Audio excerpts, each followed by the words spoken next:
Dude. Okay. So this episode might be a little offensive. Welcome to Common Ground. Sorry. We've done so many of these. I forgot that this is a new episode on a new day. Yeah, man. It's done. When did we do the last one? Like a week ago? Could be months ago at this point. Yeah. Definitely not back to back to back. This story comes from Cuba, where, to quote Fidel Castro, the most educated prostitutes in the world live. I guess that's to paraphrase Fidel Castro. Cuba is a wonderful country with great people, and we had a wonderful time there. We made many friends, but it has an undeniable prostitution problem. People who sort of hype up Cuba, they often do it about certain things that Cuba does very well, taking care of its citizens, healthcare, food, a lot of things that Cubans actually do very well in. Cuba is not the nightmare that many people claim it to be, but it is in a certain respect. And you can tell that through the way certain citizens act, particularly young women. In Cuba, there is a great deal of sexual aggression from women towards foreign men, which is sort of viewed as a green card situation, less than money.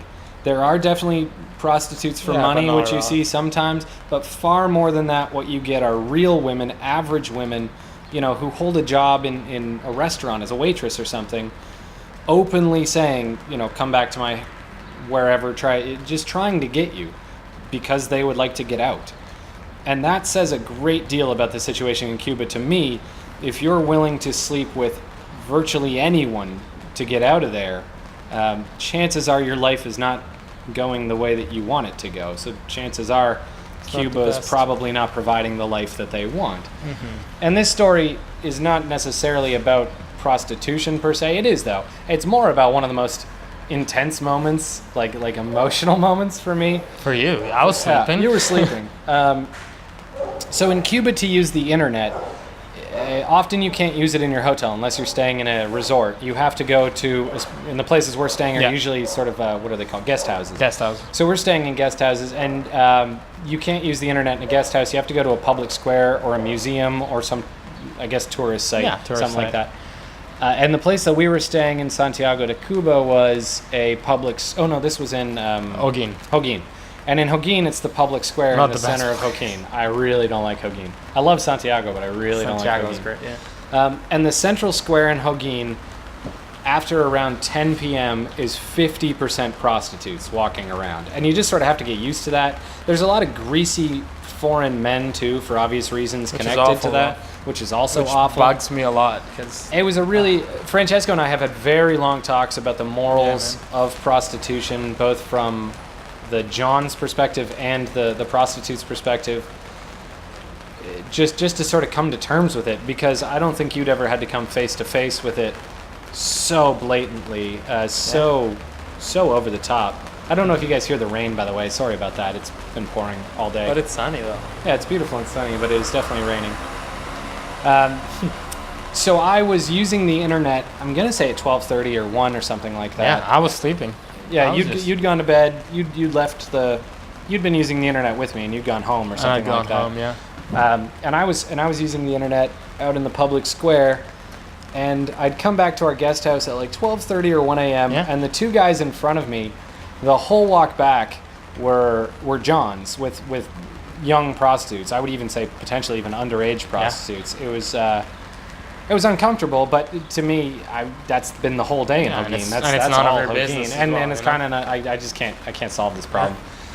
But I was just sort of watching them. Francesco and I do a great deal of people watching so that we can have stories to entertain each other with during the day, because we spend a great deal of time together, and a lot of our stories are crossed over. So it's nice to have like a different people watching story to tell.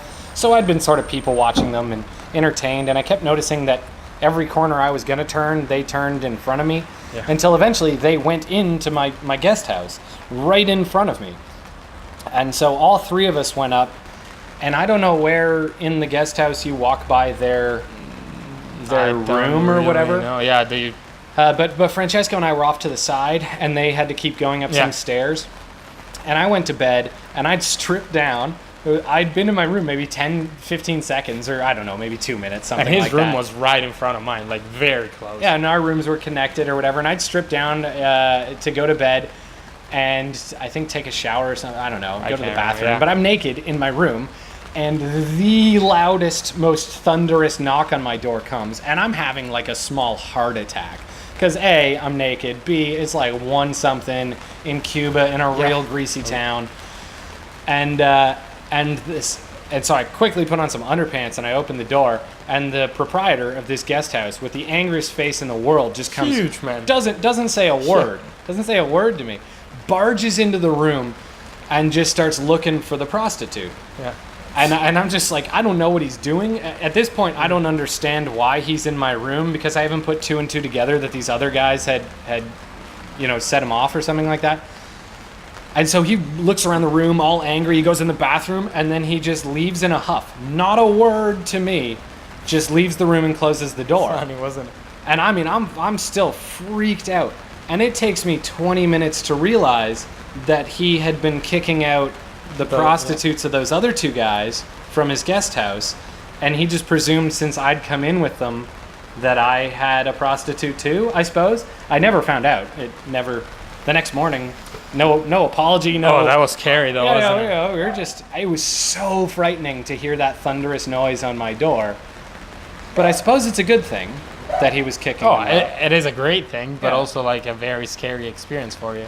Yeah, It was funny to me. I mean, it's funny in retrospect, a little, but at the time, like, I was having a small heart attack. Why is this? I didn't remember who he was. He was large. He was very mad. But I'd supposed he just kicked out those other 2 guys, Which is good. women, which is good, which I totally support. Don't get me wrong. But yeah, That was a time. very, very intimidating. If you go to Cuba, please don't do what those 2 men did. If you go I know anywhere, the women are desperate. If you go anywhere. If you go anywhere, try not to if you can. Those women are very desperate, yes, and that's why you shouldn't take advantage Yeah. of them. You can help them in a different way. You don't you don't need to you sleep don't need with to them. do that. Yeah. Yeah. I don't know how else to frame it. Please don't. But if you do, please don't come in 2 seconds before me to my guest house and get that guy real angry, because that's very intimidating and I don't like it at all. I had Anyway. a nice sleep. Yeah, you had a great sleep. Anyway, so that was Cuba, like the last night in Cuba. Fun times. Yeah. Thank you guys.